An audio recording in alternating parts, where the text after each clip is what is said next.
수험생 여러분 반갑습니다. 자, 밀크티에서 생명과학을 담당하고 있는 최성현 선생입니다. 자, 수능이 이제 100일 정도 남았네요. 학생 여러분들 수능이 100일 정도 앞둔 시점인데 수능 준비가 계획대로 잘 진행이 되고 있는지 궁금한데요.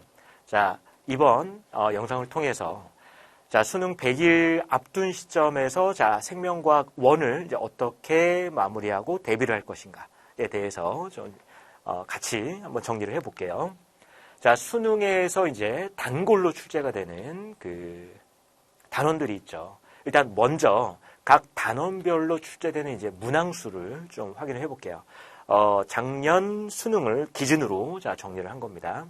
자, 1단원과 2단원 그리고 이제 5단원은 2문제에서 한 3문제 정도 문항수가 이제 비슷하게 출제가 되고 3단원과 4단원에서 이제 가장 많은 문항이 출제가 되고 있죠. 자, 그럼 이제 좀 세부적으로 보면 자, 1단원에서는 거의 매해 수능에서 빠지지 않는 내용은 이제 생물의 특성과 관련된 부분. 그리고 여기에 과학의 탐구 방법에 대한 문제가 좀 자주 출제가 되고 있죠. 연역적 탐구 방법 또는 이제 귀납적 탐구 방법. 아니면 이제 두 개를 비교하는 문제라든지. 그리고 이제 사람의 물질 대사 단원에서 이제 한두 문제 정도가 출제가 되는데, 자, 생명 활동과 에너지, 뭐였죠? 우리가 이제 생명 활동에 필요한 에너지를 얻기 위해서 필요한 물질들을 어떻게 흡수하고 이동을 시키면서 사용을 하는지, 그리고 이 기관계의 이제 통합적 작용과 관련된 문항이라든지 아니면 자, 물질 대사 건강, 그러니까 에너지 대사와 관련된 문항들, 이런 것들이 이제 좀 자주 출제가 되고 있고, 자, 그 다음에 이제 항상성과 몸의 조절. 자, 3단원에서 많은 문제들이 출제가 되죠. 신경계, 그리고 호르몬과 항상성. 이 항상성 조절과 관련된 문제가 신경계, 항상성 파트가 거의 비슷하게 출제가 되고 있고, 그리고 이제 방어작용과 관련해서는 이 신경계와 호르몬 파트보다는 이제 한 문제 정도 좀 적게 출제되는 경향이 있습니다. 자, 그 다음에 이제 유전에서 또 많이 출제되죠. 세포 주기와 관련된 문제라든지, 그 다음에 세포 분열 과정과 관련된 문제들. 그리고 특히 이제 가계도 분석 문제. 가계도 분석은 아주 빠지지 않고 거의 자주 나오는 문제고, 그 다음에 이제 다인자 유전 관련된 문제라든지 돌연 변이. 자, 세포 분열 과정에서 이제 비분리라든지 이런 것들이 첨가가 돼서 좀 이제 어려운 유형 문제가 좀 자주 출제가 되죠.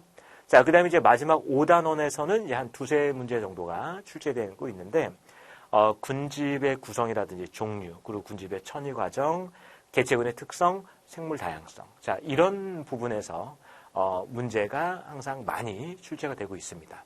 자, 그런데 모든 문제가 다 어렵게 출제가 되는 건 아니죠. 1, 2단원은 주로 이제 개념형 문제가 출제가 되고, 이 5단원 같은 경우도 과거에는 주로 이제 개념형 문제가 출제가 됐는데, 최근 들어서 좀 어려운, 좀 까다로운 자료 해석형 문제가 조금씩 이제 출제가 되는 경향을 보이고 있습니다. 그래서 이제 이 변별력을 가를 수 있는 단원이 어디에 있냐라고 하면 이제 3, 4단원이겠죠. 그런데 선생님 이제 5단원도 좀 추가를 했어요. 자, 항상성과 몸의 조절 단원에서 굉장히 자주 출제가 되는 그 유형들의 문제가 있죠. 흥분의 전도와 전달.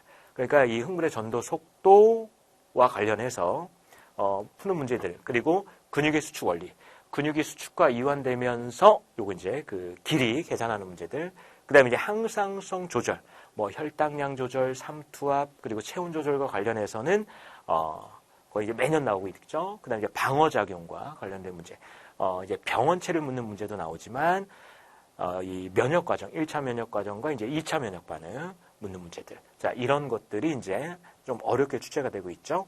그 다음에 이제 유전 문제. 유전은 이제 학생 여러분들이 다 어려워하는 그런 단원이 되겠죠. 세포 주기를 묻는 문제. 그리고 세포 분열 과정을 잘 이해를 하고 있느냐. 그리고 이제 가계도 분석은 거의 빠지지 않고 나온다고 볼 수가 있죠. 그 다음에 이제 다인자 유전과 돌연변에 대한 아주 이제 어려운 문제 자체도 길고, 이 자료를 해석하는데도 시간 좀 오래 걸리는 이런 문제들. 그리고 자, 요 생태계와 상호작용은 쌤이 일부러 이제 좀 추가를 한 부분입니다. 최근에 어렵게 좀 까다로운 자료 해석형 문제가 나오고 있는 지금 추세를 보이고 있어서 군집과 관련, 그리고 개체군의 상호작용과 관련해서 조금 이제 어렵게 까다로운 유형의 문제들이 출제가 되고 있습니다. 그러니까 이제 우리가 수능에서 고득점을 맞기 위해서는 이런 이제 3, 4, 5단원에서 출제되는 문제들을 잘 풀어내야 되겠죠. 자, 그럼 이제 이 100일을 앞둔 시점에서 어떻게 이제 공부를 해야 될까라고 하는 거.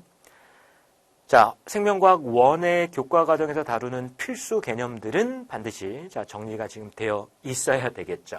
그럼 이제 마지막으로 다시 한번 확인 작업이 필요한데, 이때 우리가 이제 주로 공부하는 단원들이 있지만 우리가 여태까지 신경을 안 썼던 약간 이제 변두리에 있는 이런 지엽적인 내용도 꼭 다시 한번 확인을 하셔야 됩니다.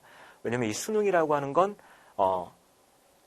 교과 과정의 이제 전 범위를 다루고 있기 때문에 이런 이제 지엽적에서 다뤘던 개념들이 이제 보기에 포함이 될 수 있어요. 그러니까 필수 개념과 함께 약간 변두리에서 다뤘던 개념들도 꼭 다시 한번 확인을 하시고, 그 다음에 이제 우리가 고득점을 맞기 위해서는 까다로운 자료 해석형 문제, 그리고 탐구 추론형 문제를 정확하게 빠른 시간 안에 풀어내야 되겠죠. 자, 그러기 위해서는 많은 양의 문제풀이가 필요합니다. 이미 수험생 많은 학생들이 기출문제라든지 이런 걸 통해서 많은 문제풀이가 있을 거라고 믿습니다. 근데 아직 문제풀이가 조금 부족하다고 느끼는 학생들은 문제풀이 양을 조금 많이 늘리셔야 돼요. 자, 그리고 올해 출제되던 모의고사 문제들, 특히 이 6월, 9월 모의평가 문제는 반드시 다시 한번 꼭 확인을 해 보셔야 됩니다. 자, 그리고 이제 자주 출제되는 부분, 아까 앞에서 이제 언급했던 각 단원별로 자주 출제가 되는 부분들이 있죠. 자, 이런 부분들은 다시 한번 더 꼼꼼하게 정리를 해 주셔야 됩니다. 자, 그래야지만 현재 이제 수능을 100일 앞둔 시점에서 이런 방법으로 학생 여러분들이 잘 정리를 해 나가신다면 수능에서 좋은 점수, 만점, 그리고 고득점을 받으실 거라고 생각을 합니다. 자, 이번 이제 영상을 통해서 수능을 100일 전에 생명과학 1을 이제 어떻게 준비를 해야 될 거냐 같이 한번 얘기를 나눠봤는데요. 자, 이 수능이라고 하는 건 전 범위를 평가하면서 단원 통합형 문제가 주로 출제가 됩니다. 그러니까 각 단원마다 내용들을 정리해야 되지만 이 단원과 단원을 통합해서 출제되는 문제도 잘 대비를 하셔야 됩니다. 자, 이상으로 수능 100일 전 학습 방법에 대해서 같이 이제 얘기를 좀 나눠봤습니다. 자, 대한민국의 많은 수험생 여러분, 수능에서 좋은 점수를 얻을 수 있도록 항상 응원하겠습니다. 화이팅!